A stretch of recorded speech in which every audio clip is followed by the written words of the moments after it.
We're now going to hear from Sue Clark in Australia. So what I'm talking about tonight is about grassroots action, and I'll just tell you a little bit about what we've been doing in Queensland. We're a newly formed group. Leah Whiston and I formed this group in May, and what prompted us to do that is, I guess many people in Queensland at least would know about the stickering of Shannon Fentiman's sign, the Attorney General, in May. I won't name the person that I was with who actually did the stickering, but a week after we did that, Shannon Fentiman came out and actually gave us gold, the way she responded to a sticker, which was the dictionary definition of woman, an adult human female.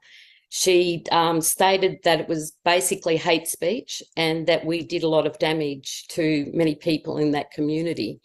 So the following week, what we did, there were 5 of us that got together, and we had a big banner which said woman, adult, human, female. It was like a double bed sheet, really quite large, and then smaller call flutes which just had the dictionary definition on that. And we went into an area outside of Shannon Fentiman's office, who's also the Minister for Women. She's no longer Attorney General, she's Minister for Health. And we thought that the public may not know a lot about this issue. And we were quite surprised by the positive response we got. And it was very empowering. And so after that, because even Jordan Peterson tweeted about this, and he's got 4 million followers. So it really did make Shannon Fentiman look quite stupid, really, to react like that and to make such a big deal out of it. So Leah and I got together and we formed Woman Up.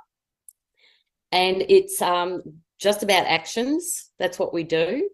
But Leah in June made this incredible phone call to a plastic surgery in Brisbane because she saw on Reddit a 15-year-old talking about how she had a double mastectomy. So Leah rang up, and she was told that they would do double mastectomies on girls as young as 13.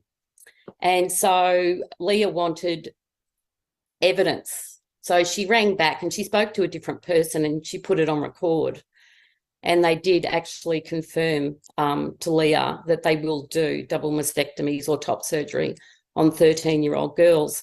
While we don't have any evidence that they have done that on 13-year-olds, we definitely know that they're doing it on 15-year-olds. So what we did is, first of all, the Daily Mail reported on it, and that was excellent, that article. And even there was a call by leading surgeons calling for a national medical regulator to set clear and specific guidelines. And Mark Ashton, he's a counsellor of Australasia College of Surgeons at the Melbourne University. So that was a positive outcome to that. So then we went outside the surgery and we did an action, and there was a banner and it just said, the name of this surgery will do double mastectomies on minors. And it's a very, very woke area of Brisbane, and we weren't sure what we would get from that. But it was about 75% positive. So we're very happy with that. And then we went back about 3 weeks later and did it again. And the positive response was even greater than that.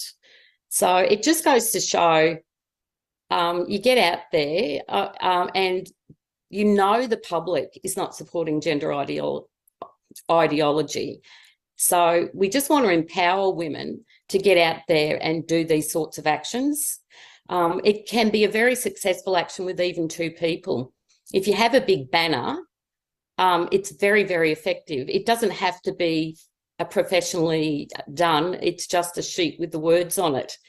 So then for the Women's Rights Network in July, we stood outside of the FIFA Women's World Cup and we were giving out leaflets, fantastic leaflets from the Women's Rights Network. And it was, again, very, very positive, but the FIFA security weren't happy with us being there. And they tried to tell us on the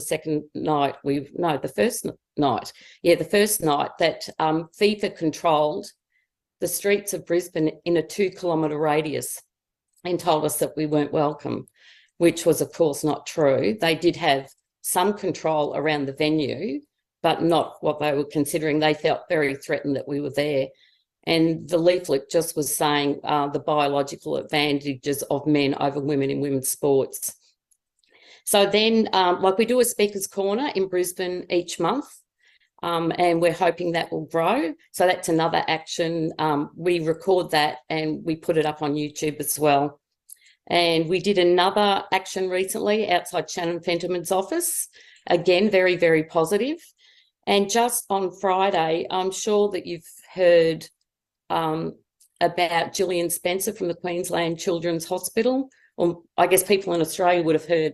And she's currently got 71 doctors that have signed a letter to Shannon Fentiman asking for an inquiry into the gender-affirming care model in Brisbane, in Queensland, and Shannon Fentiman's refusing to meet. So what we did on Friday is we stood near the Children's Hospital, and we again had these 2 massive banners, and we had quite a few people there then. I think it was about maybe 8. And once again, we caused a bit of a stir. The hospital staff were coming out.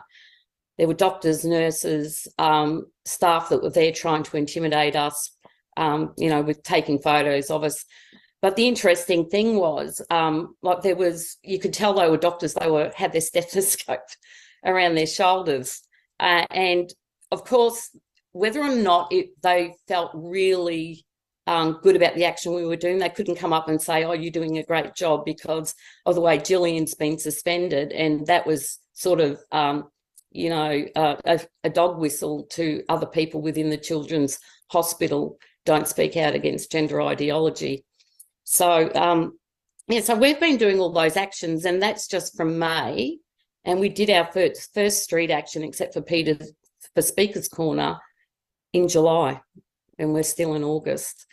And we just want to encourage women to get out there, even if there's 2 or 3 of you, to stand on a street. They're doing it in Melbourne as well.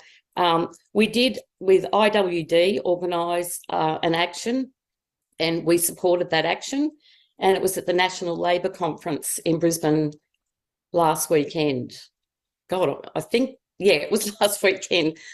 The time just goes so quickly. And what happened there was, unfortunately, the Greens were there, and they were in opposition about the cost of, the rising cost of rent. So they were there protesting, saying they wanted rents frozen. We didn't anticipate that we would get such aggression from the Greens. So we don't go into an area generally where we think there's going to be any sort of risk. But they encircled us, and the police eventually had to break the circle and take us out safely. So, yeah, even the Greens party is quite dangerous. So, and also, if you do actions, because there are these activists, there's a well-known antagonist in Brisbane, and they will try and hack you. So we do all our organising on Signal. So if you're going to do an action, I highly recommend that you do it on Signal, where it's encrypted. And because there was this well-known antagonist, he did actually infiltrate, and they'll go to great lengths to infiltrate.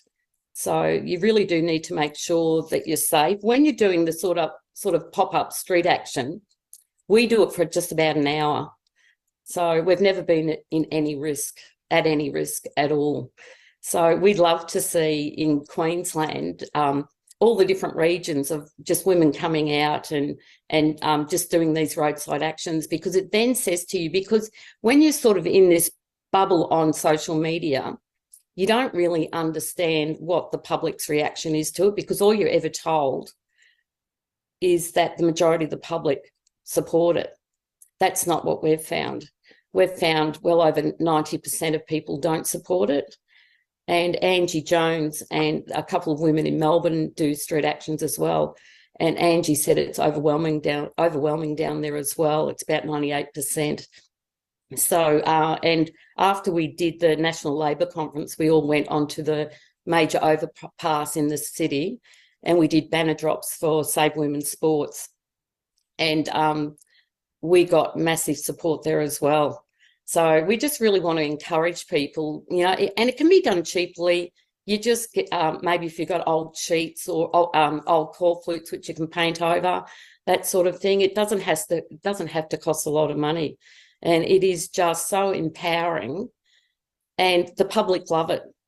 You know, we get cheers, we get people beating their horns, we get people clapping, singing out in support. It's just incredible. And then you realise that we can defeat this ideology. We just need to get out there, and once people see us out there, that will make them feel a bit more brave about going out. So really, that's just what I wanted to talk about is, yeah, so we started the group in May and really did our first action on the 1st of July. And we've done quite a number now, and we're going to get out there hopefully every week or every 2 weeks. So I just want to encourage women to do that, and also men, because we've got support from men as well. That on Friday, when we did the one at the Children's Hospital, we had a man there that came and supported. So that, you know, there's a lot of men that are just as opposed to this ideology as well.